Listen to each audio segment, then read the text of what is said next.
શ્રીનાથજીને, શ્રી કૃષ્ણને તો આખી દુનિયા જાણે છે. કૃષ્ણે પૂતના મારી, કૃષ્ણે અઘાસુર, બકાસુર, વત્સાસુર, અનેક અનેક ધેનુકાસુરો માર્યા, અર્થાત રાજાને બધા જાણે છે. પણ પટરાણી સમાન સ્વામીની જરૂર શ્રી વલ્લભને એ જ જાણી શકે છે કે જેના ઉપર મહાપ્રભુજીની કૃપા. અને તેથી આ બધાનું ચયન શ્રી મહાપ્રભુજીએ કર્યું છે. શ્રી મહાપ્રભુજી પોતાનું ચરિત્ર જેટલા લોકોને સંભળાવવા ઈચ્છતા હોય ને એ જ આવી શકે છે. બધાનો અધિકાર નથી. શ્રીનાથજીના ચરિત્રો સાંભળવા તો બધા આવે, પણ શ્રી વલ્લભના, પટરાણીના, સ્વામિનીજીના ચરિત્રો એ જાણી શકે કે જે વસ્તુતઃ કૃપા પાત્ર હોય અને રંગમહેલના જીવો.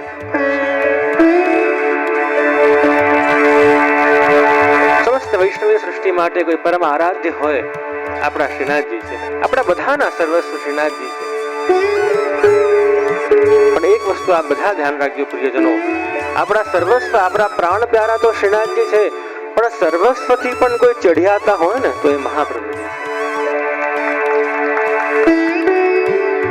અર્થાત જેમનું સ્થાન તમારા જીવનમાં પ્રભુ કરતા પણ વધુ હોવું જોઈએ એ મહાપ્રભુજી છે. જો વાર્તામાં તમે જુઓ, गोसाईजी महाराज एक दिवस दामोदरदास सरसाणी जी ने पूछ्યું कि तुम वल्लभ को कहा करी के जानो हो, कि आप वल्लभ ने कया रीते कया प्रमाणे जानो छो, वल्लभ નું સ્વરૂપ શું છે આપ અમને કહો. આપ વલ્લભ સાથે આટલા વર્ષો રહ્યા, પૃથ્વી પરિક્રમા કરી, તો આપ वल्लभ को कहा करी के जानो हो. दमलाजी आज्ञा करी છે कि कृपानाथ मैं तो श्री महाप्रभु जी को, श्री आचार्य जी को प्रभु से भी चढ़िया तो मानूं, प्रभु से भी ज्यादा करके मानूं. समझा नहीं गोसाई जी? अरे दमला जी आप ऐसे कैसी बात कर रहे हो, प्रभु तो प्रभु हैं और गुरु का स्थान अलग है. आपसे पूछ्યું कृपानाथ आप यूं बताओ, दान बड़ो के दाता? अर्थात जे वस्तु તમને દાન મળી એ મોટી કે જે તને એ દાન આપે છે તમને એ મોટો? તો गोसाईને કહ્યું કે દાતા જ મોટા છે, દાન કરતા આપવા વાળા વધારે મોટા છે. તો એવી રીતે અમને બધાને સમસ્ત વૈષ્ણવ સૃષ્ટિને દાન મળ્યા હોય એ શ્રીનાથજીનું દાન મળ્યું છે, પણ આપવા વાળા કોઈ દાતા હોય તો એ મહાપ્રભુજી છે. અને તેથી અમારા બધાના જીવનમાં, સમસ્ત વૈષ્ણવના જીવનમાં સૌથી વધારે, સૌથી મોટો, સૌથી શ્રેષ્ઠ કોઈનું સ્થાન હોય એ મહાપ્રભુજી. દયારામ ભાઈ કહે છે ફરી, જે જન ઉપર વહાલ ઘણો બ્રજપતિને આવે એને મુખ શ્રી વલ્લભ નામ જપ બતાવે.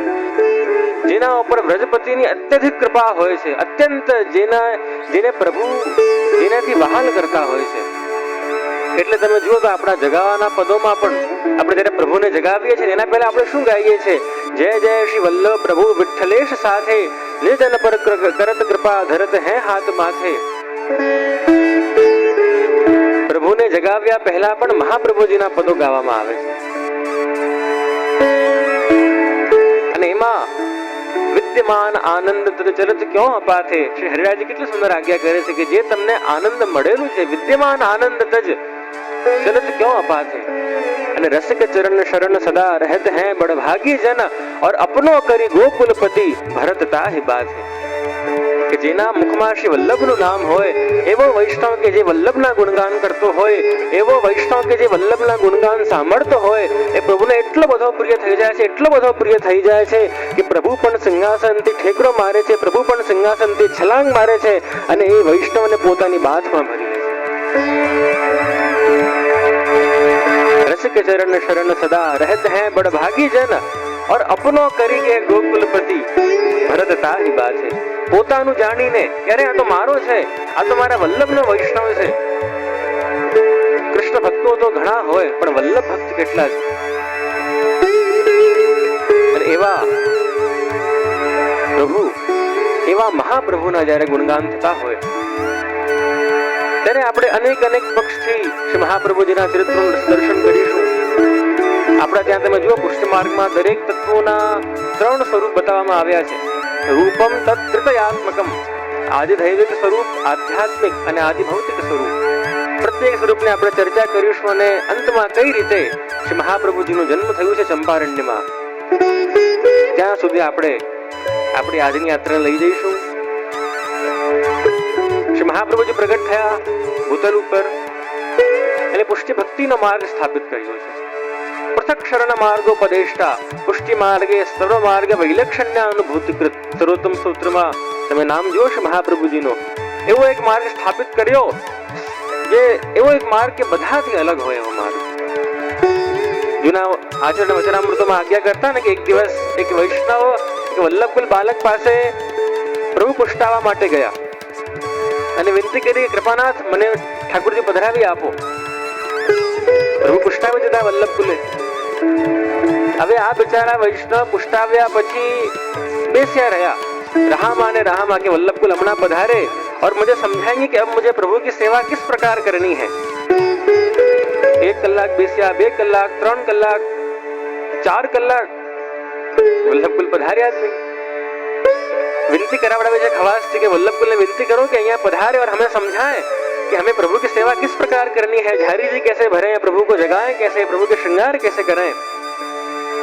અને જ્યાં વલ્લભકુલ પધાર્યા છે આ વૈષ્ણવ પાસે विनती आगे करे थे कि बताओ तुम्हारी शू विनती હતી. तो ત્યારે આ વૈષ્ણવ કહ્યું, कृपानाथ आप हमें समझाइए तो सही कि अब हम प्रभु की सेवा कैसे करें. आपने प्रभु तो पुष्टा दिए पर इनकी सेवा किस प्रकार की जाए इसका तो आप हमें मार्गदर्शन दीजिए. वल्लभकुल ने आज्ञा करी, देखो भाई यह पुष्टि मार्ग है. यहाँ हम भक्त को नहीं पर यहाँ हम भगवान को समझाते हैं कि ये भक्त आपको जिस प्रकार रखे उस प्रकार आप आनंद से विराजिए. हमें भगवान ने समझाવીએ છે કે આ તમારો ભક્ત તમને સોનાના મહેલમાં રાખે તો પણ આનંદથી બિરાજજો અને 2x2 ની જગ્યામાં રાખે તો પણ આનંદમાં બિરાજજો. એવો માર્ગ સ્થાપિત કર્યો કે સૌથી અલગ હોય. જો બીજે બધે ભક્તો છે ને ભગવાન પાસે જાય કે ભગવાન આપ મારી સાથે રહેજો, મારા સુખમાં સાથ આપજો, મારા દુઃખમાં સાથ આપજો, મારું ક્યારે સાથ નહીં છોડતા. પણ પુષ્ટિ માર્ગની તો એવી હાલત છે કે હું રેશું જાણું વાલે મુજ માશું દીઠું, વારે વારે શામું ભાડે મુખ લાગે મીઠું. માહી મેરો શામ લગ્યો સંગ ડોલે, જીત જાઉં તિત આડો હી આવે, બિના બુલાયો બોલે. અરે આપણા પુષ્ટિ માર્ગમાં તો પ્રભુ ભક્તોનો સાથ નથી છોડતા અને ભક્ત બિચારો થાકી ગયો, અરે પ્રભુ હવે તો સાથ છોડો મારો. જ્યાં જાઉં છું ત્યાં મારી પાછળ પાછળ પધારો છો આપ. જીત જાઉં તિત આડો હી આવે, बिना बुलायो बोले, माई मेरो शाम लग्यो संग डोले. એવો એક માર્ગ સ્થાપિત કર્યો કે જેમાં જે માર્ગની રીત જ નિરાલી હોય. જો બીજે બધે છે ને ભક્ત ભગવાન પાસે સુખ માંગવા જાય, हे भगवान पैसे देना, हे भगवान गाड़ी देना, हे भगवान प्रॉपर्टी देना, हे भगवान अच्छी घरवाली देना. पर એવું એક સંપ્રદાય, એવું એક માર્ગ કે જેમાં ભગવાન તમારી પાસે સુખ માંગવા આવતા હોય એનું નામ પુષ્ટિ માર્ગ.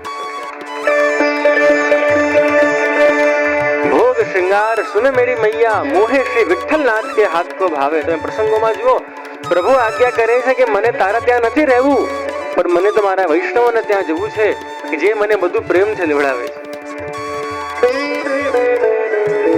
એવું એક માર્ગ જ્યાં સ્થાપિત થયું છે. એવા શ્રી વલ્લભના ગુણગાન વલ્લભ પ્રગટ થયા છે ધરતી પર અને અંગ બંગ કલિંગ કૈકટ માગદ મરુસુર સિંધ તે તામસના અગહર્યા પર તાપ પદરજ ગંધ. અનેક અનેક પ્રદેશોમાં આપશ્રી પધાર્યા છે, અનેક અનેક વૈષ્ણવ પર કૃપા કરી છે.